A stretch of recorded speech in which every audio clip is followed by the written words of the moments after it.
को पता है कि भैया अब सीटेट के एग्ज़ाम देने के बाद भी एक एग्ज़ाम देना पड़ेगा सरकारी जॉब के लिए, सरकारी शिक्षक बनने के लिए, आप लोगों को पता है। लेकिन सबसे पहले भैया क्या चाहिए कि आपको सीटेट का एग्ज़ाम निकलना चाहिए। और मेरा जो बैच चल रहा है ना, वो ऑपरेशन वाली बैच चल रही है। ऑपरेशन हो रहा है यहाँ पे पेडागोजी का, और कभी भी कोई भी क्वेश्चन में आपको प्रॉब्लम नहीं होगा, क्योंकि यहाँ पे पेडागोजी का चीर फाड़ होता है। तो चलिए आज मैं आप लोग के लिए ले करके आया हूँ 3 जनवरी 2022 का पेपर, जो काफ़ी धमाकेदार तरीका से और ट्रिक से समझ के साथ ऑपरेशन वाली क्लास कीजिए आप लोग। चलिए शुरू करते हैं आज का प्रथम क्वेश्चन। ये मेरा व्हाट्सएप नंबर है, जुड़ना चाहे तो आप जुड़ सकते हैं, केवल इस पर मैसेज ही जाएगा, दूसरा कुछ नहीं जाने वाला। ठीक है, चलिए भैया आपका अगला प्रश्न ध्यान से समझे। प्रश्न कहता है कि निम्नलिखित में कौन सा जानवर का आगे का दांत पूरी जिंदगी बढ़ते रहता है? बिल्ली है, गिलहरी है, सांप है, बाघ है। तो कौन से जानवर है जिसके जो दांत होते हैं वह पूरी जिंदगी भर बढ़ते रहता है? चलिए जिन लोगों ने भी किया आप सही जा रहे हैं, लेकिन आप उत्तर कभी भी नंबर दे करके दिया करें, क्योंकि किसी का नेटवर्क अगर स्लो है तो आंसर आने में लेट लग जाता है। ठीक है, चलिए जिन्होंने भी किया सही है, गिलहरी होता है, एक चूहा भी होता है। ठीक है, चलिए अगला प्रश्न है, नीचे दिए गए विकल्पों में से मधुमक्खी की सर्वाधिक उपयुक्त विशेषता को पहचानिए। केवल रानी मक्खी ही अंडा देती है, ये तो बात सही बोला भैया, तो ये यहाँ सही जा रहा है। नर मक्खी की कार्यकर्ता के रूप में कोई भूमिका नहीं होती है। बोले तो नर मक्खी कोई काम नहीं करता है, उसका एक ही काम है दोस्तों, वह क्या करना, संतान बढ़ाने का काम है। ठीक है, सभी मादा मक्खी अंडे देती हैं, ये बात गलत बोला। केवल कौन से अंडा देते हैं भैया? रानी मक्खियाँ। चलिए कार्यकर्ता मक्खी भोजन को खोजती है और उसे छत्ते में लेकर के आती है, ये तो बात सही बोल रहा है। तो आपका उत्तर हुआ 1, 2 और 4। जिन लोगों ने किया सी सही जा रहे हैं आप लोग। चलिए बहुत अच्छी बात है, आप लोग नंबर दे करके उत्तर दिया करें। उसके पहले मैं आपको एक सूचना दे देता हूँ, आप लोग क्या करें, अपने दोस्तों के पास व्हाट्सएप तो चलाते होइएगा है ना, व्हाट्सएप ग्रुप में इस वीडियो को शेयर करिए। ठीक है, शेयर करके अपने दोस्तों को बुला लीजिए, और अभी तक लोग सब्सक्राइब नहीं किए हैं जिन लोगों ने, कर लीजिए, क्योंकि सीटेट में नैया पार हम ही लगाएंगे। और जो सीटेट निकल जाएगा आप लोगों का, तो सीटेट के बाद भी जब जॉब लगानी हो तो जॉब वाली पढ़ाई भी मैं ही कराऊंगा आपको। जब तक नौकरी नहीं लगती है तब तक मेरे यहाँ आप जुड़े रहे, और गारंटी के साथ मैं बोलता हूँ आप रेगुलर 7:30 पर आते हैं, डेफिनेट रूप से आपका सीटेट या आगे भी जो जॉब लेने वाली एग्जाम होने वाली है सारे एग्जाम निकलेंगे। ठीक है, चलिए प्रश्नों को करते हैं। वे व्यक्ति जो वनों में कम से कम 25 वर्षों से रह रहे हैं, उसका वन भूमि उनमें होने वाली उपज का पर अधिकार हो जाता है। यह एक्ट बता दीजिए कौन सा एक्ट है जिसमें आप 25 साल तक रहेंगे तो वहाँ का जमीन भी आपका होगा, और उससे जमीन से उगने वाला प्रत्येक चीज आपका होगा। तो वन अधिकार अधिनियम जो है 2007, जिन लोगों ने किया आप सही जा रहे हैं। चलिए आपका उत्तर ए पर चला गया। झूम की खेती के बारे में काफ़ी लोगों को जानकारी है कि झूम की खेती जैविक खेती है, काटदग्ध खेती होती है, या कीटनाशक सीमित उपयोग है, या रासायनिक खाद सीमित उपयोग है। तो मेरी बात ध्यान से समझे, झूम की खेती जो है वह सीमित वाले ऑप्शन तो कभी करना ही नहीं है, और कीटनाशक रासायनिक वाला खेती होता ही नहीं है सबसे पहली बात। और जैविक खेती भी नहीं कहते हैं उसको, काट एवं दग्ध खेती कहते हैं, मतलब कि काटना और जलाने वाली खेती कहते हैं इसको। चलिए जिन लोगों ने भी किया सही जा रहे हैं, रास्ते पर हैं आप लोग। ठीक है, चलिए अगला प्रश्न आप लोगों को पता है रोनाल्ड रश के बारे में। रोनाल्ड रश ने 1902 में चिकित्सा के क्षेत्र में नोबेल पुरस्कार शोध करने के लिए मिला था। कौन से मच्छर के लिए? डेंगू, मलेरिया, चिकनगुनिया, प्लेस पशुओं से फैलता है, बताइए। तो रोनाल्ड रस्को, चलिए जिन लोगों ने यहाँ किया मलेरिया, सही जा रहे हैं, malaria is the right answer.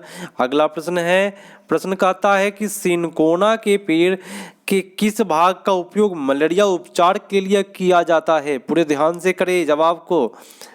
जड़, छाल, पत्ते, बीज, क्या होगा आपका उत्तर? आपका उत्तर हुआ छाल। जिन लोगों ने भैया बी किया, सही जा रहा है, आप लोग रास्ते पे हैं। यहाँ पे मेरा जो बैच है, मेरा बैच का स्पेशल नाम है, उस नाम को जान लीजिए, ऑपरेशन वाली क्लास चलता है मेरे यहाँ। कोई भी पेडागोजी है उसका ऑपरेशन किया जाता है, ठीक है। तो याद रखिए, ऑपरेशन वाली क्लास करना है तो मेरे यहाँ आना पड़ेगा। प्रश्न कहता है कि सांप के जहरीले दांतों को कहा जाता है, क्या कहा जाता है भैया? कितने जहरीले दांत होते हैं? तो 2 जहरीले दांत होते हैं, खोखले, और उसको हम कहते हैं विष दंत। बहुत अच्छी बात है जिन लोगों ने 67 का बी किया, सही जा रहे हैं। नेक्स्ट प्रश्न दोस्तों ध्यान से, कहता है कि निम्नलिखित में भारत में मिलने वाला कौन सा सांप जहरीला नहीं है? तो भारत में 4 प्रकार के जहरीला सांप होता है, मैं उसका नाम बता देता हूँ। नाग, करैत, दुबैया, अफैया। अफैया दुबैया बोलिए या दुबैया अफैया बोलिए, ठीक है। नाग, करैत, दुबैया, अफैया, ठीक है। उसके आगे जो भी होगा तो करैत जहरीला होता है, हटाइए। दुबैया आपका, अफैया जहरीला होता है, हटाइए, है ना। दुबैया आपका जहरीला होता है। तो पाइथन जो है ना, अजगर जो है वह जहरीला नहीं होता है दोस्तों। आपका उत्तर सी हो जाएगा, और जिन लोगों ने सी किया सही जा रहे हैं। वर्मी कंपोस्टिंग एक विधि है जिनमें खाद बनाने में उपयोग होता है। फीता कृमि का, जोंक का, केचुआ का, अंकुश कृमि या उसको कहते हैं होकर वर्म का। तो क्या होगा? वर्मी कंपोस्ट में कभी भी खेती जो होता है, याद रखिए केचुआ जिन लोगों ने किया सही जा रहा है भैया, वर्मी कंपोस्ट केचुआ के लिए होता है। चलिए अगला प्रश्न आपकी स्क्रीन पर है, पश्मीना ऊन किस जानवर से मिलती है? पूरे ध्यान से करें, मजा आएगा। भेड़, ऊंट, बकरी, एल्फेका, क्या होगा? पश्मीना एक प्रकार के बकरी की नस्ल होती है जो 5000 मीटर ऊंचाई पर रह सकती है, -40 डिग्री सेल्सियस पर रह सकती है। ये लद्दाख के जानवर, लद्दाख में ये जानवर मिलते हैं, सॉरी जानवर नहीं होता है बकरी, ये लद्दाख का बकरी है, ठीक है। इससे शॉल भी बनाया जाता है, आप लोग को पता है। चलिए अगला है कि आधे अधूरे जले जीवाश्म ईंधन से फैलता है, क्या फैलता है जी? CO, CO2, SO2, NO। CO को बोलते हैं carbon monoxide, carbon dioxide, sulphur dioxide और नाइट्रोजन डाइऑक्साइड, क्या होगा? नाइट्रस ऑक्साइड बोलते हैं उसको। बताए कौन सा उत्तर होगा? चलिए आधे अधूरे जो जब जानवर सॉरी क्या लिखा हुआ है? आधे जले जीवाश्म ईंधन से फैलता है, या जीवाश्म ईंधन हो या आधे अधूरे जलावन जो जला होता है उसमें से कार्बन मोनोऑक्साइड निकलता है। मेरे दोस्तों आपका उत्तर ए पर चला गया। एक सेकेंड, अगला प्रश्न है, कहता है कि पेड़ में पानी देने के लिए प्रयुक्त तकनीकी जिसमें संकीर्ण नलियों से पानी सीधा पौधे के आधार में दिया जाता है, क्या कहलाता है? कभी भी कहेगा, एक मान लीजिए पाइप है, इसमें एक संकीर्ण नली हम बना देते हैं, ये हम नली बना दे रहे हैं, और इससे जब पानी गुजरेगा मेरे दोस्तों, इससे जैसे ही पानी गुजरेगा क्या होगा? इससे बूंद बूंद करके पानी पौधे के जड़ों में जाएगा, क्या होगा? पौधे के जड़ों में पानी बूंद बूंद करके गिरेगा, और इससे इस सिंचाई को क्या कहते हैं? तो ड्रिप सिंचाई कहते हैं। बूंद बूंद गिरना को क्या कहते हैं? ड्रिप सिंचाई। चलिए जिन लोगों ने ड्रिप सिंचाई किया सही जा रहे हैं। नेक्स्ट प्रश्न पर आ जाइए आप सभी। कोई प्रश्न कहता है, ध्यान से करिएगा, एक सेकेंड। निम्नलिखित पौधों में से कौन सा पौधा कीट को जाल में फंसाता है और खा जाता है?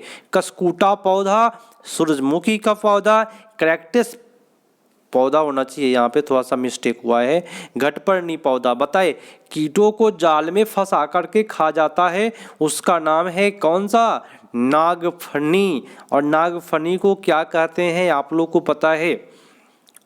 घट पड़नी, बहुत अच्छी बात है। नेफेंथिस इसको कहते हैं। ये भारत के मेघालय में पाया जाता है, आप लोगों को पता है। और भारत के बाहर कहे तो ऑस्ट्रेलिया और इंडोनेशिया में पाया जाता है। वर्षा के पानी को भविष्य में उपयोग करने के लिए संचित करना क्या कहलाता है? वर्षा के पानी को इकट्ठा करना, वर्षा के पानी को पंप करना, वर्षा का उत्खनन करना, वर्षा के पानी को संचयन करना। तो भविष्य के लिए यदि वर्षा के जल को आप इकट्ठा कर ले रहे हैं, पानी को इकट्ठा कर ले रहे हैं, तो उसको कहते हैं वर्षा के पानी का संचयन करना। जिन लोगों ने डी किया सही जा रहा है, आप लोग रास्ते पर है। चलिए, ऑपरेशन वाली क्लास है। अब ऑपरेशन शुरू होगा 76 नंबर से पेडागोजी का मेरे यहाँ। और एक बार सीटेट बैठे और निकाले, क्योंकि सीटेट के बाद भी जॉब लेने के लिए एग्जाम देना पड़ेगा अब, ठीक है। उसको सुपर टेट कह सकते हैं। निम्नलिखित में कौन से रोग मच्छर से फैलता है? Malaria, pneumonia, dengue, chikungunya. देखिए, मच्छर से मात्र निमोनिया नहीं फैलता है, निमोनिया पानी के वजह से फैलता है। तो मलेरिया, डेंगू और चिकनगुनिया जो होता है वह पानी से फैलने वाला रोग है, सॉरी मच्छरों से फैलने वाला रोग है। तो जिन लोगों ने भैया यहाँ सीख किया सभी का सही जा रहा है और नंबर दे करके उत्तर दिया करे तो अच्छा लगेगा क्लास को करने में, ठीक है। अब ये आपका पेडागोजी है। पेडागोजी का यहाँ ऑपरेशन होता है, मैंने आपको शुरुआत में बोला। और ये देखिए कितना लॉन्ग क्वेश्चन है, घबराए नहीं। सबसे पहली बात, लॉन्ग क्वेश्चन को प्रेम से करें और प्रेम से उसको चीर फाड़ करें, ठीक है। प्रश्न कहता है कि विद्यार्थी केंद्रित, बोले तो बाल केंद्रित कक्षा विद्यार्थियों के सीखने के लिए सहायक वातावरण सुनिश्चित करती है। निम्नलिखित में कौन सा इसी बात को प्रस्तावित करता है? बताएं।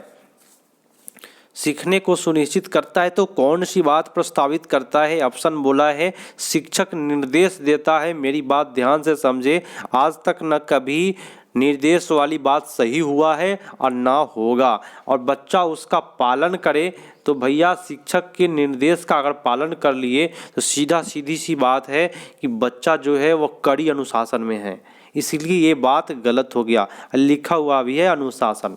चलिए, शिक्षक पाठ्य पुस्तक पढ़ाता है और श्याम पट पर प्रश्न उत्तर लिखता है और विद्यार्थी से उन्हें लिखने को कहता है। अगर श्याम पट पर कोई प्रश्न लिख देते हैं और बच्चा उसको लिख रहा है तो समझिए कि क्या हो रहा है आपके क्लास में, तो नकल हो रहा है, फोटो स्टेट हो रहा है। तो ये भी आपका बात गलत हो गया।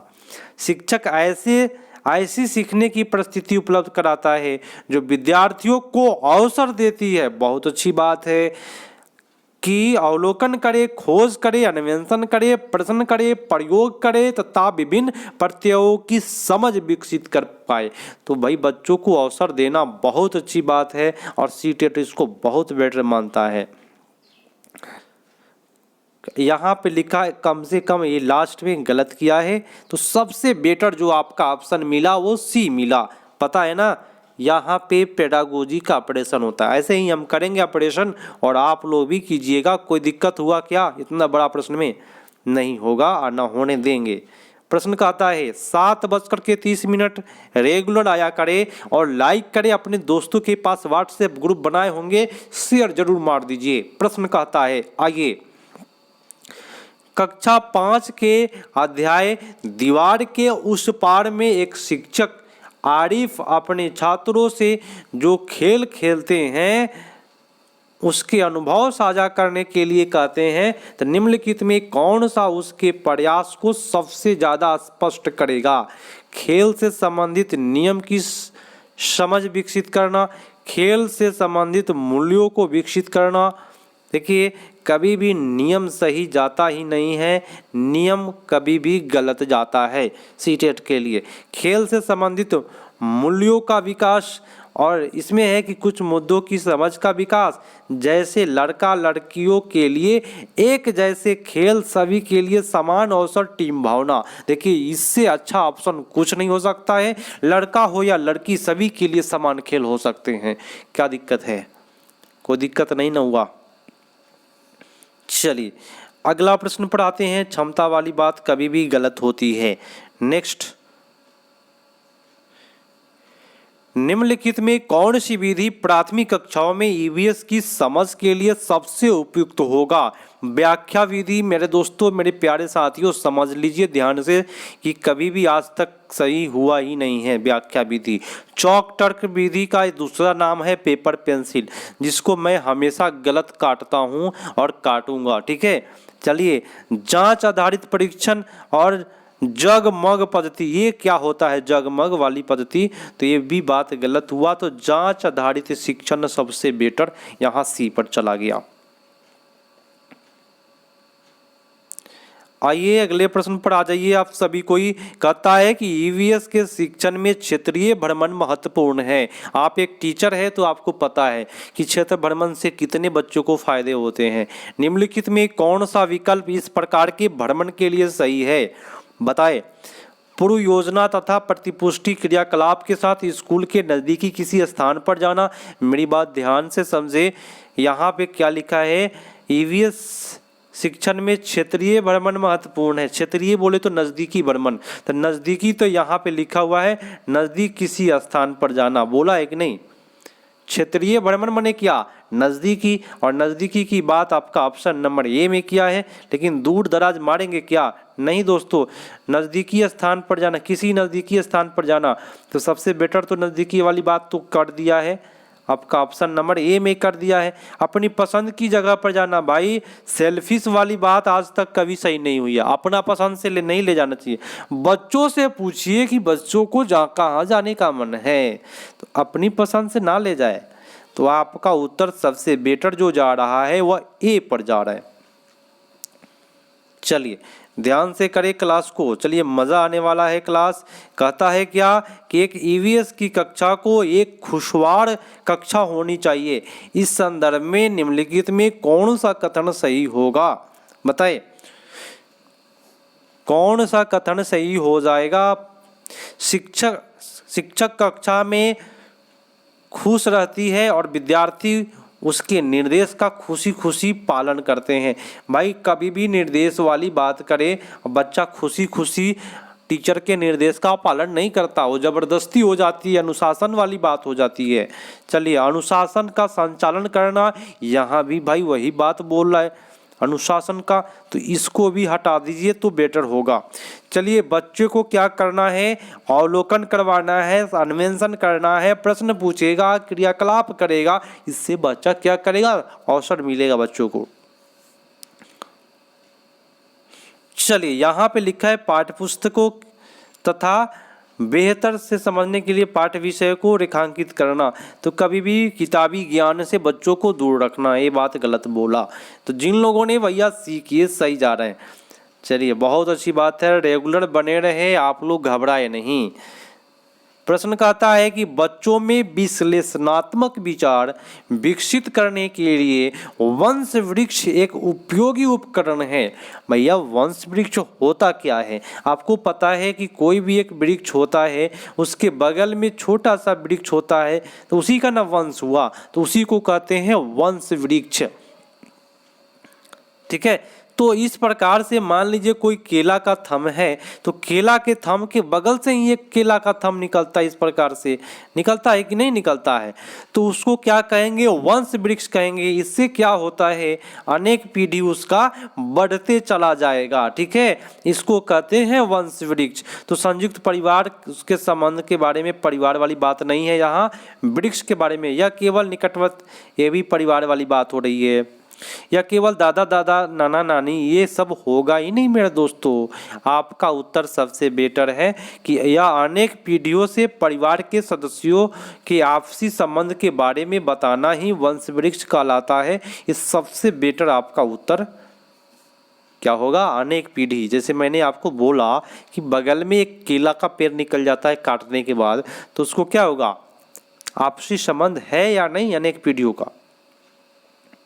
चलिए, आप लोगों को क्लास कैसा लग रहा है? थोड़ा सा कमेंट में जवाब जरूर दे, कमेंट में जवाब जरूर करें कि आप लोगों को कैसा लग रहा है क्लास, कमेंट में एक बार अंगूठा दिखा करके सभी को बता दीजिए कि क्लास आप लोग को कैसा लग रहा है। हाँ, कभी भी नंबर दे करके उत्तर दिया करें। और मेरे यहाँ मैं बार बार इसलिए बोलता हूँ कि आप लोग अंदर से मोटिवेट रहे, घबराए नहीं, अच्छा होगा, बेटर होगा। चलिए, ईवीएस में आकलन का संकेतक है। आकलन का संकेतक क्या है? पूरे ध्यान से चर्चा करना, स्मरण करना। रटने वाली बात आज तक कभी सही नहीं हुआ है।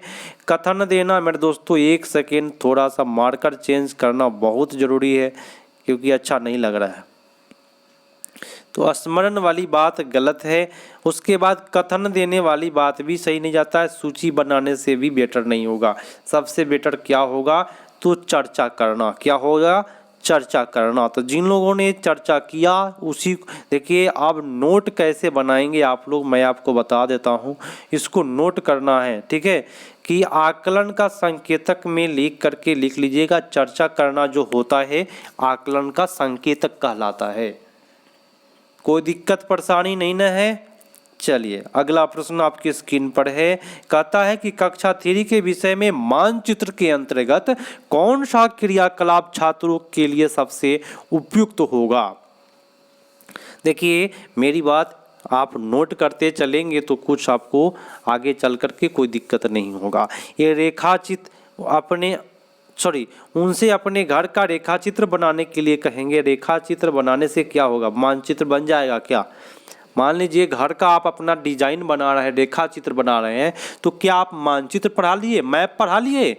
ये बात तो गलत बोला। उसने उसके घर से स्कूल का रास्ता अंकित करने के लिए कहना। सबसे बेटर है कि बच्चा 1 to 5 का है और रोज अपने घर से स्कूल जाता है, और इसीलिए उसको क्या करेंगे, हम घर से स्कूल जाने का रास्ता का कहेंगे बना करके बताओ कि कैसे आते हो घर से स्कूल। ये जरूर करिए आप लोग जब टीचर बनिए तो। चलिए, आपका उत्तर बी हो जाएगा। नेक्स्ट प्रश्न है क्या? एक सेकेंड। एक शिक्षक को कक्षा के विद्यार्थियों को पशु उपथीम पढ़ाना है। निम्नलिखित में कौन सी युक्ति विषय को विद्यार्थियों तक संपादित करने के लिए सबसे उपयुक्त होगा? बताएं, आपको क्या पढ़ाना है मेरे दोस्तों? मेरी बात ध्यान से समझे। आप एक टीचर है और आपको पढ़ाना है क्या? पशु। तो पशु पढ़ाना है तो पशु मिलता कहाँ है? तो आपके माइंड में दौड़ गया होगा कि सर पशु जो मिलता है वह जू में मिलता है, चिड़ियाघर में मिलता है। तो चिड़ियाघर वाला ऑप्शन आप आसानी से करें। कोई भी अगर आपको रोके टोके उस पर ध्यान ना दें, क्योंकि पशु पढ़ाने के लिए सबसे बेटर है कि विद्यार्थियों को चिड़ियाघर के भ्रमण पर ले जाकर के प्रत्यक्ष अनुभव देना।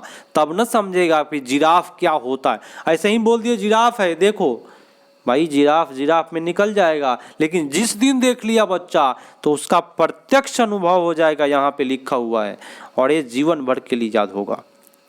अगला प्रश्न, डब्ल्यू ब्यूमेंट के प्रयोग विद्यार्थियों को वैज्ञानिक की भूमिका समझने में सहायता करता है। नीचे दिए गए वैज्ञानिक विधि को उपयुक्त क्रम में व्यवस्थित कीजिए। तो व्यवस्थित करना है। सबसे पहली बात, मेरी बात ध्यान से समझे, क्या करेंगे? सबसे पहले अगर किया जाए तो प्रेक्षण करेंगे, और प्रेक्षण करने के बाद कोई भी अगर आप प्रेक्षण करते हैं तो बच्चों से आप प्रश्न पूछिए, और जब प्रश्न पूछ लीजिएगा तो परिकल्पना को प्रस्तावित करिए, और जब परिकल्पना प्रस्तावित हो जाएगा तो बच्चा कुछ न कुछ अनुमान लगा लेगा, और जब अनुमान लगा लेगा तो अनुमान का परीक्षण करना बहुत ज़रूरी बात हो जाती है, और लास्ट में परिणामों को अंकित कर देंगे, रिकॉर्ड कर देंगे, और आपका निष्कर्ष निकल जाएगा। तो आपका जो उत्तर जा रहा है डब्ल्यू ब्यूमेंट के हिसाब से D is the right answer. कोई दिक्कत कोई परेशानी हो तो ज़रूर कहे, कमेंट सेशन में बोले।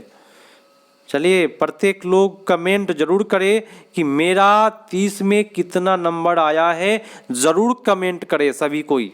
प्रश्न कहता है कि विद्यार्थियों को जैविक विविधता का अनुभव देने के लिए कौन सी युक्ति ठीक है? बताइए कौन सा युक्ति अच्छा है। चलिए ऑप्शन बोला है यहाँ पे, पक्षियों की प्रजाति संबंधित पुस्तकें और लेख पढ़ने के लिए देना। हाई लेख पढ़ना, पुस्तक पढ़ना, बच्चा ऐसे ही पुस्तक से भागा रहता है, उसका मन जो है ना किताब की दुनिया से, किताब उसको काटने दौड़ता है। ठीक है, ये बात गलत हुआ।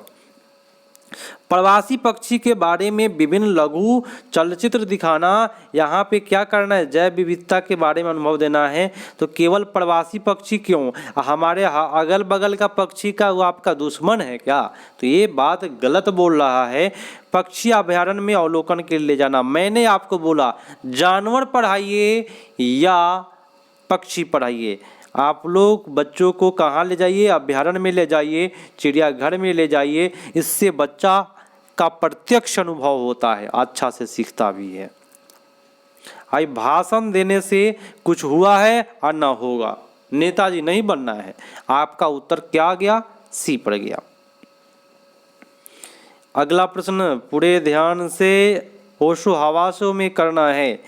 आदिति एक होनहार विद्यार्थी है, उसे लगता है कि उसकी कक्षा में शिक्षक उसकी जिज्ञासा की पूर्ति के लिए कार्य करे।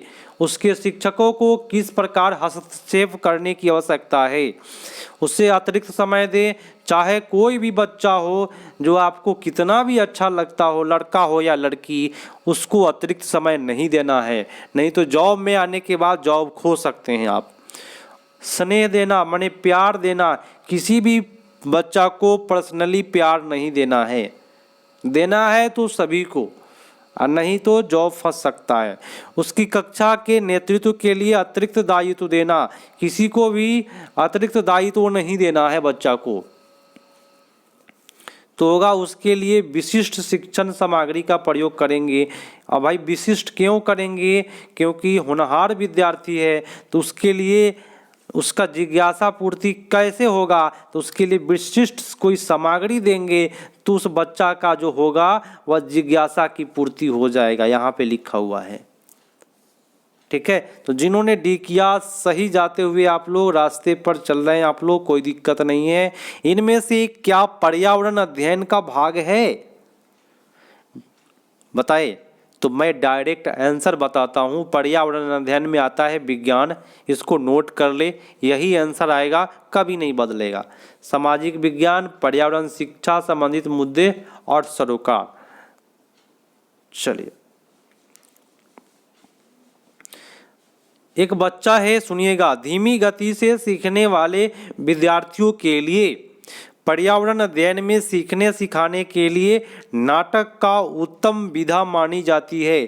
कौन से नाटक चुनने के लिए सबसे उचित होगा? बताए। माने जो बच्चा धीमी गति से सीख रहा है उसके लिए नाटक चुनने के लिए उचित कौन सा होगा? बताए कैसा नाटक चुनिएगा? तो पारंपरिक नाटकीय विद्याएं बालक के विषय वस्तु को जोड़ने में सरल करता है, बात तो सही बोला। पारस्परिक क्रिया, क्या बोला? पारस्परिक क्रिया के नाटक उनकी स्मृति में अधिक समय तक रहते हैं, यह भी बात सही है। धीमी गति से सीखने वाले विद्यार्थी अभिनय पसंद करते, ये बात गलत बोला। जो बच्चा धीमी गति से सीखता है ये जरूरी नहीं है कि वो अभिनय पसंद करेगा, तेज गति वाला भी करता है भैया, तो यहाँ भी गलत हो रहा है। तो आपका उत्तर 1 और 2 सही जा रहा है। आज का लास्ट प्रश्न है, पूरे ध्यान से करें, पूरे मजे से करें क्लास को, कभी भी दिक्कत नहीं होगी। कहता है कि पर्यावरण अध्ययन की पाठ्य पुस्तक विद्यार्थियों को सहायता करती है। पर्यावरण अध्ययन के विषय वस्तु और मुद्दों को याद करने में कभी भी आज तक सही हुआ है और न होने वाला है। पर्यावरण अध्ययन में विषय वस्तु मुद्दों और सरोकार की व्याख्या करना आज तक कभी सही हुआ है और ना होने वाला है। ठीक है, यही है मेरा पेडागोजी का ऑपरेशन वाली क्लास, पता चल रहा है ना। सभी संसाधन के द्वारा ज्ञान की रचना करने में अच्छी बात है, लेकिन मेरे दोस्तों पर्यावरण अध्ययन विषय के मुद्दे और सरकार के प्रति प्रतिक्रिया देना। भाई विषय बोले तो किताबी ज्ञान हो गया, तो सबसे बेटर जो आपका उत्तर है वह सी पर जा रहा है। जिन लोगों ने सी किया सही जा रहा है आप लोग, अच्छा है। और आज का क्लास यही था आपका, और आप लोग रुकिए, मेरी बात ध्यान से सुन करके सभी कोई जाए। आज का जो मैंने पेपर कराया फिर से सुनिए, इस पेपर में 3 जनवरी 2022 का पेपर कराया और 30 में आपका कितना नंबर आया है ज़रूर कमेंट करें। और मेरा जो क्लास है वह कभी भी क्लास का नाम ऑपरेशन वाली क्लास रहेगा, ठीक है। ये नंबर है, इस नंबर से आप जुड़ भी सकते हैं, कोई परेशानी हो तो मैसेज करके पूछ भी सकते हैं, ठीक है। कोई दिक्कत नहीं है, केवल मैसेज करें तो बेटर है, ठीक है। चलिए तो भैया मिलते हैं अगले पार्ट में। लाइक करके जाइएगा, और काफ़ी लोग सब्सक्राइब नहीं करते हैं, उनके लिए है क्या कि भैया अभी तक सब्सक्राइब नहीं किए हैं तो ज़रूर कर लीजिए। हाँ, और अपने जो भी दोस्त है ना, अपने दोस्त को ज़रूर जोड़िए, उनको भी बुलाइए, क्लास करवाइए और 7:30 पर शामिल कीजिए। अपने फ्रेंड को ज़रूर शामिल करिए। बस यही सहयोग करना है, आप लोग हमको ये सपोर्ट करें, सहयोग करें, तो मैं आपको और बेटर प्रोवाइड कराऊंगा। डेफिनेट रूप से आपका सीटेट निकलेगा, और आगे जब सीटेट निकलेगा उसके बाद जॉब के लिए एग्ज़ाम देना पड़ेगा, उसका भी तैयारी मैं बेटर कराऊंगा, और एक बार में आपका निकलेगा, जॉब लगेगा। तो मिलते हैं अगले पार्ट में, तब तक के लिए धन्यवाद। जय हिंद।